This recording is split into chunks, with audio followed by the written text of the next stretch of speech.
you see a big cowboy hat, you see an ugly face and a big beard, and that's me. Well, that's me, That's not Richard you. Bazzy. That way. Wait, that way. There he is. There's Richard Bazzy. I'm Colin Dunlap. This is Bazzy's Black and Gold Banter. We're going to do this every week. It is fabulous. Richard, how are you? Everything good? I am so excited to see that I am actually rating myself in your league. So, I mean, I sell cars. You're the expert. I feel like we really got something fun here because the one thing I'm not short of is an opinion. So, and I think that's going to be so much fun as we enter this. Some of our conversation off the air, I think, is very intriguing to me also. And I can't wait. What do you think of the Steelers this year, Colin? Well, I think that they're not good enough to win the Super Bowl, but they're not bad enough to be terrible. I think that they're probably going to be about 9-8 or so. And I say we start there and talk about this before we get into everything else, right? Yeah. It's okay. You're a man of high fashion. Look at your shirt. I mean, what is that? A $1,700 shirt, and it's pressed and it's beautiful. So you're a high fashion guy. Yeah, we have irons in this part of the city. We have irons. Right. Well, let me get to this because it's fashionable, Richard, to say that the Steelers are going to have a losing season, okay? So is that just something that everybody is jumping on board with because they heard it from their neighbor and they heard it from some guy at the bar and they heard it from someone else? Or do you think it's really the case? Because I seem to think that it's one of those things where you hear it enough and you start to repeat it because it's a cool, fashionable trend kind of idea to have. I don't think they're going to have a losing season. It might be close with 17 games, but I think they'll be 9-8. Oh boy! See, you've opened that up for me. I have to be honest with you. I have much grander expectations. I think. Oh, I do. And I think for the reasons that I will say. First of all, obviously Ben Roethlisberger, key to it all, right? Absolute key to it all, and he's fully recovered this year. I mean, watching him throw the ball this year, certainly more comfortable than he was last year. And then hearing him talk about it, making us believe that he's more comfortable this year. Having people like Freiermuth, Najee, which I'm going to come back to, Chase, Claypool, Juju, you name it, Deontay, one of my favorites, Washington. Where does it end? The skilled players here are just too many to mention. And if you have a quarterback like Ben at his finest, able to get the ball to them, I mean, watch out. Oh, I forgot Juju. Did I say Juju? I mean, and I love Juju, milk cartons or not. I love him. So you have that. Now you have a young offensive line, granted. But what I love about young is the effort and the excitement and the enthusiasm that they can bring, minus the experience, of course. But I think these guys are ready and willing to play their hearts out. So, and that's on that. That's the problem for me, is that I can't get past the fact that that's the foundation. That's where you start. That's where you pour your cement and then build up from. And if that offensive line is even just serviceable and okay, that's not good enough. They need to be great to protect a 39-year-old quarterback, and I don't know if they're going to be. Well, that's fair, and I think that you're not going to be perfect, and I think you'll have some of those lapses due to the inexperience, but I think in all, they are going to be more efficient than most think. I think they'll be more successful than most think. Najee is going to keep everybody off balance, I think. I think Najee, you won't know if he's running the ball, if he's catching a pass out of the backfield. I think he's going to keep everybody honest on their rush. I think that will really help offset what Ben does and how Matt Canada calls the plays, which, I mean, I've mentioned 5 words. I could talk for 30 minutes on each of them. But if you recall, when you and I spoke way back before the college draft, and right. I think you were the only 2 people in the whole city that believed, we used to hear the banter that said, hey, notice how I used the word banter? That was pretty good. Yeah, there it is. Yeah. So how we listened to the banter from everybody that said, don't waste a draft pick on a running back. I couldn't imagine. I don't understand who could say that. You had an opportunity, and he came in, what? Was it 24th pick? 24th and first round, 24th pick? Why wouldn't you take him? He's the most talented. He spoke to our largest need, aside from the line. So, yes, take him and look. Now everybody, Colin, seems to be saying, oh, Najee's going to be this, he's going to be that. So everybody else now is joined in. But I believe he's going to be one of the largest components, and his abilities are going to just stun this city. So I'm really excited. Let's move on to trust. Let's talk about trust. And by the way, be listening and be watching. This is Bazzy's Black and Gold Banter. I'm Colin Dunlap. Pete, did I get this right? No, it's that way. He is Richard Bazzy. There's going to be a buzzword during this show before we're done that you're going to need in order to perhaps win some Steeler tickets to the opener. Let's talk about trust, and that's something that I want to ask you. Now, trust is a big word, whether you do what I do, especially when you do what you do. You have to trust the people who work for you, who work with you. You have to trust the customers being honest, all of that. Trust is big in whatever business you have.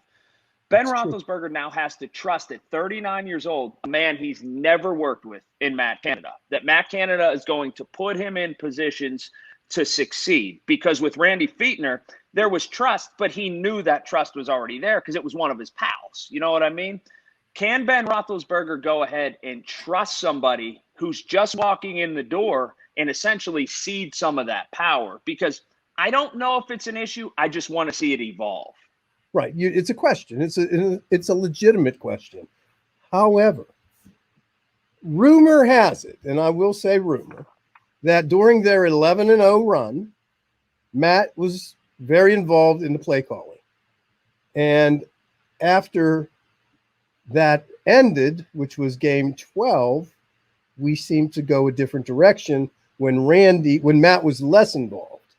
And so that made it a natural progression for if Randy's gone, Matt would step in. So Ben does have some familiarity with Matt Canada. Is that right? Yeah, that's the word on the street is exactly what you're hearing here.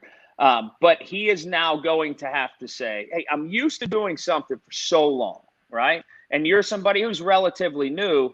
Go ahead and do what you want. You're in charge. Can he answer to a boss that is just walked in the door? Again, I'm not saying that he can't, but I just want to see it in practice and in principle happen. And I'm going to be curious to see that. Well, I think Matt's talent choices around him right now are more than we had developed at this point last year. And it speaks almost, Matt's a little bit more open up the offense kind of a guy. And I think that's where Bruce Arians was, right? I mean, Bruce Arians was a gunslinger, right? Throw the ball down the field. Let's go for it all every play. So I think Matt is not quite that, but he is more of an open game kind of a guy than Randy dumped the ball 2 yards. And maybe there's things to that, Colin, we don't know. Maybe it was dump the ball 2 to 5 yards because Ben's arm was hurting. We may never know that. But Randy's certainly a good guy, and they were friends. So, but Ben has become friends with all of his coordinators, from a very good friend of mine who was Ken Wisenhunt, still a very good friend. But at first, that was a rocky relationship. And I can tell you, when they went into the Super Bowl, Ben and Ken, they weren't quite on the same page yet. So I think they are now, and they're even friends. But, your question is a great one. Can he trust somebody that he's never really worked full time with? And I think he has to. I really do. Yeah, but that might be the answer, is that you're forced to and you have to. And Mike Tomlin and the Rooneys and Kevin Colbert and everybody says, I don't know what you got to do, but just make it work. Right. And so you said something else too, though. And I don't want to dominate this conversation, but no, you know me. Sometimes you ask me a story, I'll make it endless. The other thing you said was, are the Steelers headed for their first losing season? Is Mike Tomlin headed for his first losing season? I say unequivocally no. I say no, and I say no, not just because I believe in the talent they've built in a short time, because they had to do a lot of reacting, especially when Pouncey retired. But I say no because I believe in Mike Tomlin. I say Mike Tomlin will not have a losing season because he's Mike Tomlin. So you'll never hear me badmouth Mike Tomlin. Just never.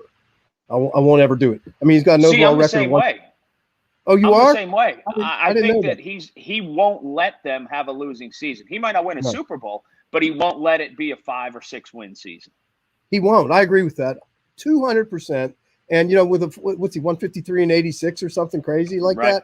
that? I mean, that's right on chart with Bill Cowher, I think, right? Whatever Cowher's record was. And, it's interesting. And I'm going to divert just for a second. And this is more of a conversation, and I'm turning it into a monologue, and I apologize for that.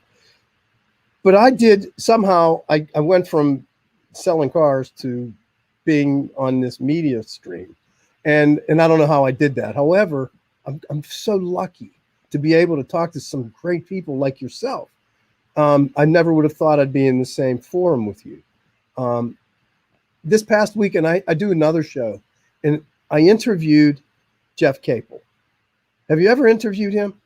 It is probably nobody thinks before they speak in this town more than Jeff Capel and provides more meat in his answers than Jeff Capel. I think I have that right. Yes, I do. And doesn't he command the room much like Mike Tomlin does? But he doesn't do it with a heavy hand or a big sword. No. He does it by thoughtful words. And it's incredible. Words. And he's authentic. Mm-hmm. He is so authentic. And I got off of that interview and I thought, I think I just interviewed Mike Tomlin. I mean, they're so similar in their presence, their aura, their leadership, if you will. And really, we're so lucky to have that talent level of head coaches in a professional level in this town. It's something that most people, and I don't think all the younger people really will appreciate it yet.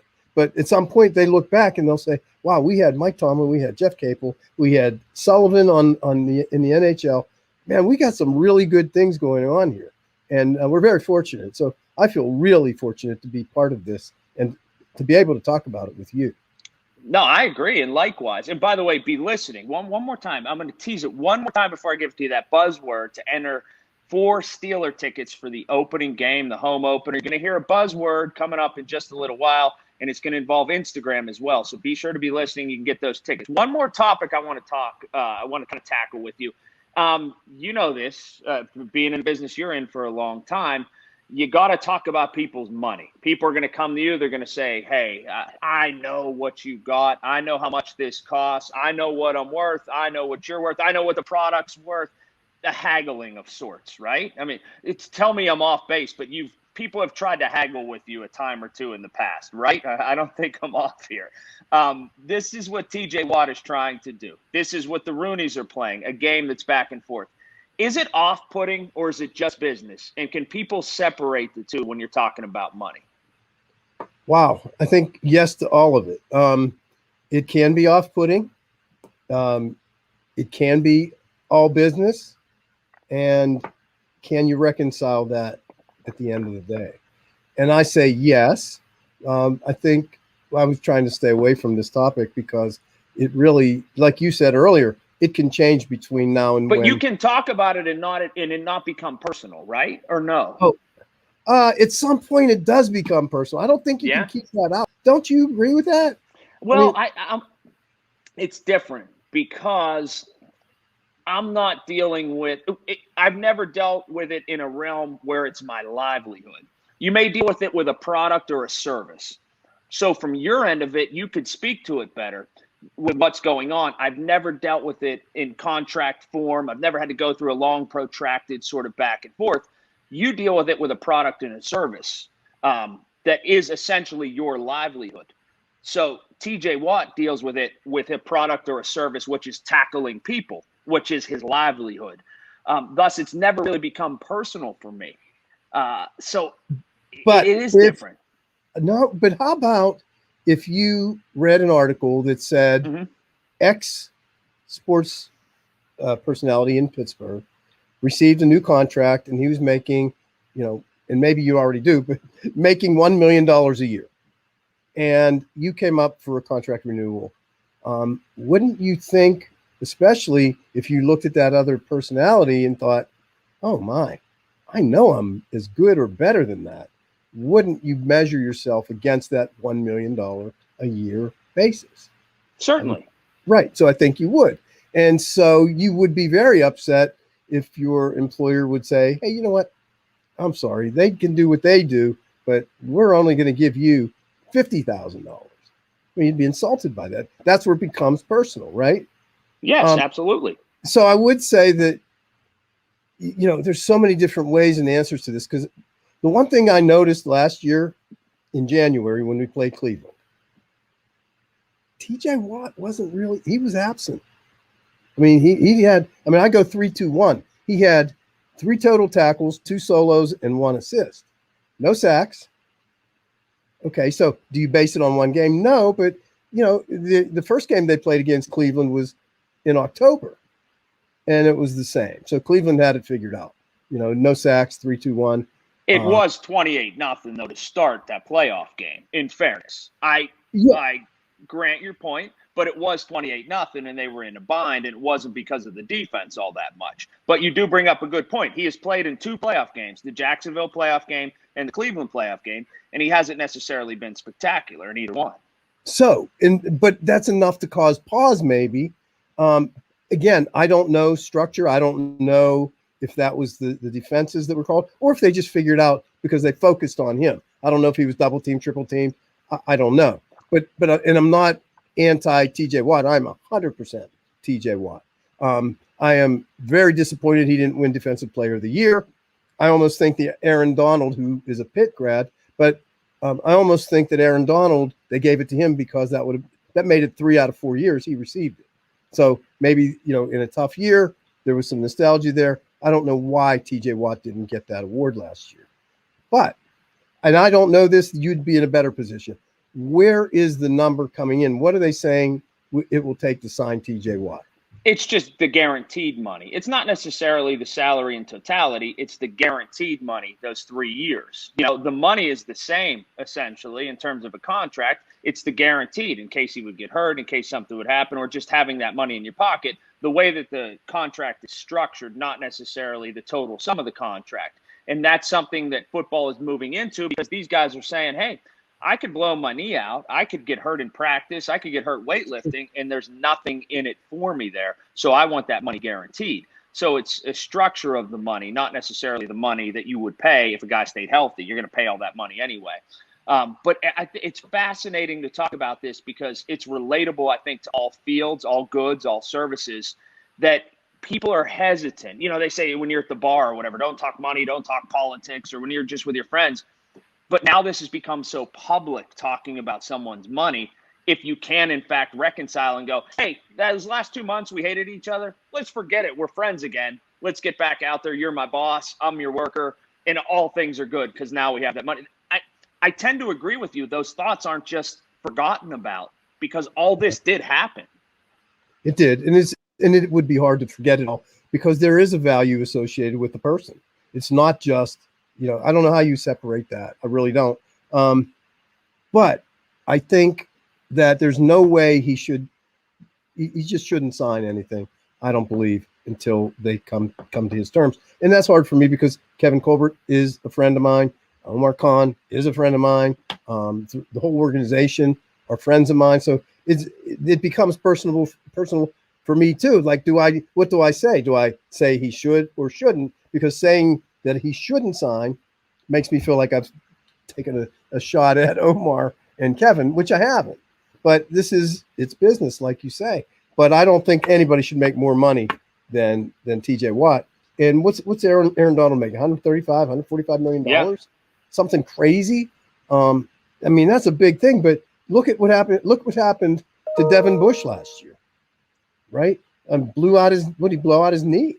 Right. And like 3 or 4 games in? I mean, these guys' careers, for them to be what they are, they have to play with reckless abandon, which brings me to the final thought that I have. Let's go. When Mike Tomlin was asked, what do you think about TJ Watt? And watching that interview, it was, and I don't remember what game it was. I think it was the last regular season game of the year. And they were asking him about who was going to sit, who was going to rest, and who was going to play. Somebody, maybe it was Mike Rasuda, somebody said, tell me about TJ Watt. And Mike looked straight in the camera, never flinched. And he said, TJ Watt, he's from a different planet. I mean, the way he prepares and the way he plays, he's just from a different planet. And I thought that was one of the greatest quotes. And I think it sums up exactly what the Steelers should do. And I believe if they do that, we will have a formidable defense. We will have the things that it takes to win the Super Bowl. And I will tell you, I would bet you $1.50 the Steelers can be in the run for the Super Bowl. Well, take 30 seconds and think about this as I give this buzzword, to think about your record prediction, because I'm going to ask for it on the other side of this buzzword that I give. I've been telling you about a buzzword all day, right? And the Steelers are going to play 17 games. I'm going to need a prediction from you in just a minute, but the buzzword is train. My son loves trains. Richard said, give a buzzword about your son, Declan. I said, he loves trains. The buzzword is going to be train, Train. You've got to go to Schultz Ford's Instagram. It's at Schultz Ford. Check it out on Instagram. Enter into, you'll see it in the next little while. It'll be out there. Enter into, you'll see a post, a chance to win tickets to the home opener. And you can get there. We're going to give away tickets all year. But the buzzword is train that you have to have when you go to Schultz Ford's Instagram. And we're going to do this. We're going to give away tickets to all the games this year, all the home games this year. All right. We've reached the end point. Yeah, that's my man. I want to say hi to Declan. Hey, Declan. Before we get out of here, we can't do a preseason show, the last show before the games kick off, without giving a record prediction. I kind of gave mine away earlier, 17 games. I think they'll be 9-8, and I think they'll get there by beating Cincinnati twice and beating the other teams in the division once each, splitting with Baltimore and splitting with Cleveland and beating Cincinnati twice, and then they'll come up with 9. They'll end up 9-8. Put you on the spot before we get out of here. Record prediction in 17 games. What do you got? 11-6. Ooh. 11-6. All day long. All day long. 11-6. And I think you're gonna see some surprises in Buffalo in the first game. You're gonna see that. I don't like Josh Allen. I'm not a fan. And I really think the Steelers are going to just absolutely spank them. I really do. There it is. Big words to start us off. I like it. It's been great. We're going to do this every week right in this space. You can find it, right? It's great. We're going to push it out, get it out there on social media. There's going to be a buzzword all the time. And happy, cheery people like us telling you about the Steelers. It's great. Absolutely. The Steelers are the team. They certainly are. Bazzy's Black and Gold Banter. Right there. I got it right this time. He's Richard Bazzy. I'm Colin Dunlap. We'll talk to you next.